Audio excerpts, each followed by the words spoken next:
Welcome to Stillwater Chronicles. Tonight, we drift into a quiet town where the water never quite rests and where some stories do not end, they simply fade away. This is not a story of fear, but of stillness, of memory, and of something gently slipping out of reach. So settle in, let your breathing slow, and allow the night to carry you. There is a town far from the noise of highways and far from the glow of crowded cities. A town called Stillwater. It sits beside a wide, unmoving lake, a lake so calm that it reflects the sky almost too perfectly. It is as if it remembers everything that passes above it and everything that once stood beside it. The people in Stillwater do not speak much about the lake, but they respect it. Because the lake was not always there. Long ago, before the town had a name and before the roads were laid, there was only a shallow valley and a river that moved too slowly for its own good. Then, over time, the river stopped flowing. No storm caused it, and no landslide blocked it. It simply slowed until it became still, and as it stilled, the water began to rise. Not quickly and not violently, but patiently. It filled the valley inch by inch, year by year, until the lake was formed. Some say the water never left because it was waiting. Others say it learned how to stay. Among the quiet streets and the dim glow of old street lamps lived a girl named Elin. She worked at the small library near the center of town, a place where the air always smelled faintly of paper and something older, something like dust mixed with rain. Elin liked routines. She liked how the same people came in each day, how the clock above the door ticked in a steady rhythm, and how the lake outside never seemed to change. Every evening, just before closing, she stepped outside and looked toward the water. And every evening, she stayed just a little longer than she meant to. It always felt as if something there was quietly asking her to wait. The nights in Stillwater arrived slowly, not all at once, but in layers. First the light dimmed, then the air cooled, and finally the town settled into a soft and endless hush. The lake followed its own rhythm. It never rippled without reason and never reflected anything imperfectly. And yet there were stories, old ones, rarely spoken, about the lake keeping things. Not objects, but moments.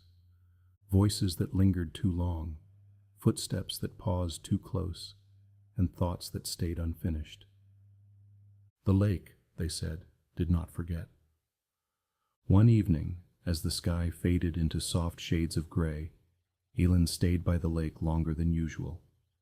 The air felt different, not colder and not warmer, just heavier. She stood at the edge, watching her reflection settle into the water. For a moment, it did not quite match her movements. It was subtle enough that it could have been nothing at all, a trick of light or a shift in the surface. But still, she paused. And the longer she looked, the more it felt like the lake was not reflecting her, but remembering her. That night, Elin dreamed, not in fragments or passing images, but in something deeper. She stood at the edge of the lake, just as she had before. The sky above her was empty, with no stars and no moon, only a soft and endless gray. The water was perfectly still, almost too still. Then she felt it. It was not a voice, but something close to one. A pull, a quiet invitation that she felt rather than heard. The lake was calling her. Not urgently and not desperately, but patiently, as if it had all the time in the world. She took a step forward in the dream, and the water responded. Not with movement, but with recognition. It was as if it had been waiting, not for someone, but for her. The night stretched on, slow and endless, And with each passing moment, everything grew quieter. Even in her dreams, the silence deepened and wrapped around her. When she woke, the feeling remained. It was not fear and not confusion, but something softer. A quiet certainty that the lake was not calling her away, but calling her closer. Days passed, or perhaps they repeated, and it became difficult to tell. Elin began to notice small things. The clock in the library sometimes paused for just a second too long. The same page in a book appeared open no matter where she left it, and the lake grew quieter, as if it had already begun to take something in. Each evening she returned. Each evening she stayed longer. And each evening her reflection seemed just a little less certain. Then one night something shifted. Not suddenly and not loudly, but gently, like a door opening somewhere far away. Elin stood at the water's edge. The air was completely still, and the town was silent behind her. For the first time, her reflection did not follow. It remained perfectly still, even as she moved. She tilted her head, and slowly the reflection did the same, but not at the same time.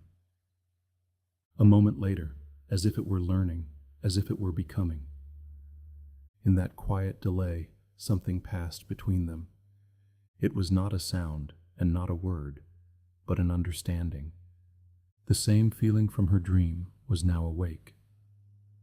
The lake had not been taking anything from her.